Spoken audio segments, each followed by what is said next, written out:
La commission Jospin, chargée d'apporter des pistes pour rénover la vie politique, a rendu son rapport aujourd'hui. 35 propositions et parmi elles, l'instauration d'une dose de proportionnelle aux législatives à hauteur de 10% des sièges, un système de parrainage de 150 000 citoyens pour les candidats à la présidentielle au lieu des 500 signatures d'élus en ce moment, et puis la réforme du statut pénal du chef de l'État qui pourrait être poursuivi et jugé durant son mandat.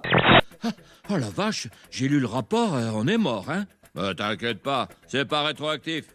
Et ce matin, l'ancien Premier ministre a dit « Le cumul des mandats, c'est fini ». Nous devons renoncer à cette exception française. Ce qui fait la force aussi quelquefois d'un élu local, c'est mon cas, c'est de pouvoir être écouté, respecté, entendu à Paris. Là, on va avoir deux élus totalement différents et je crois que ce n'est pas une bonne idée pour la qualité et la force de notre démocratie dans notre pays. Le parlementaire, s'il n'a pas un ancrage, devient en quelque sorte un employé de parti politique.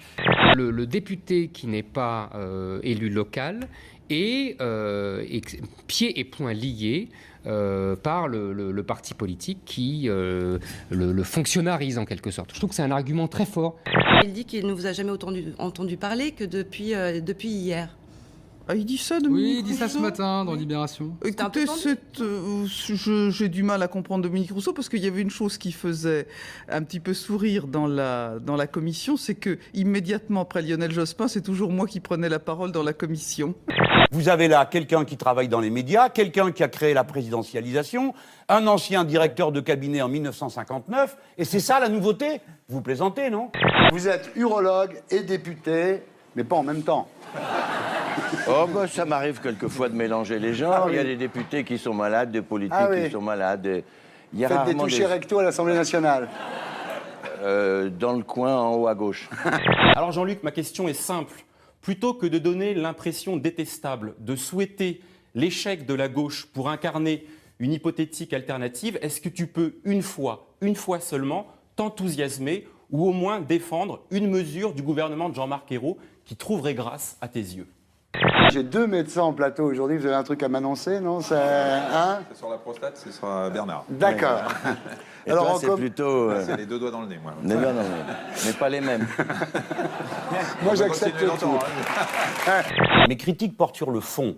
Et Jérôme Guedj et les autres, qui sont les mannequins de service, viennent aboyer, on leur dit, comme ce que vous êtes en train de faire, vous en prenez un à gauche, et vous dites, regardez, même la gauche n'est pas d'accord avec vous. Monsieur Mélenchon, comme vous êtes seul, comme vous êtes isolé, il ne reste donc plus qu'une chose à faire, allez tous baiser la babouille. Vous ne pouvez pas dire ça, C'est encore un sénateur, décidément, l'écolo Jean-Vincent Placé, qui a provoqué vendredi ce qui est quand même une petite crise gouvernementale. Lui, il remet carrément en cause la présence des 2 ministres écolos au gouvernement, Cécile Duflot et Pascal Canfin.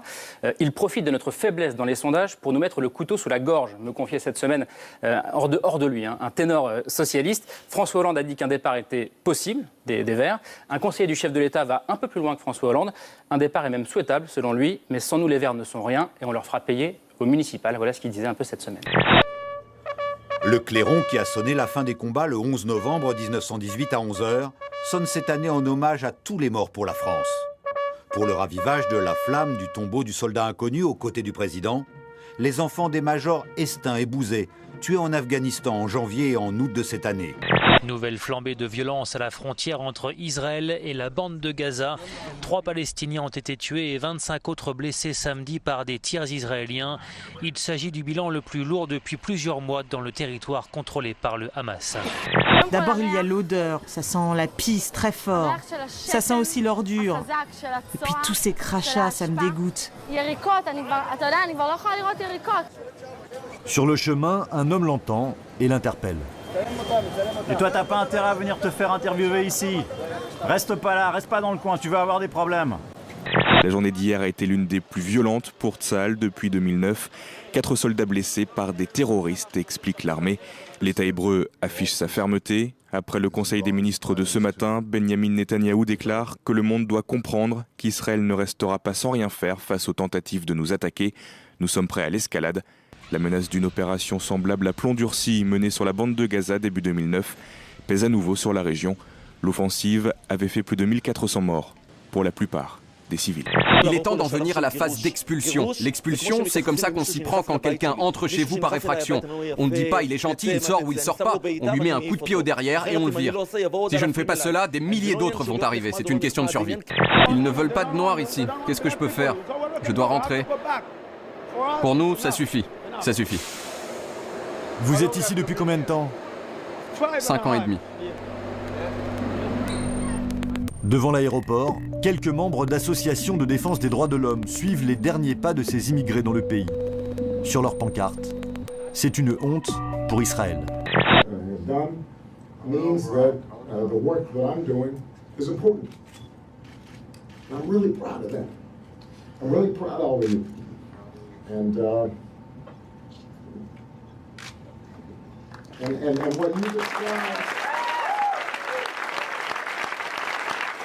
Un an et demi de campagne s'achève.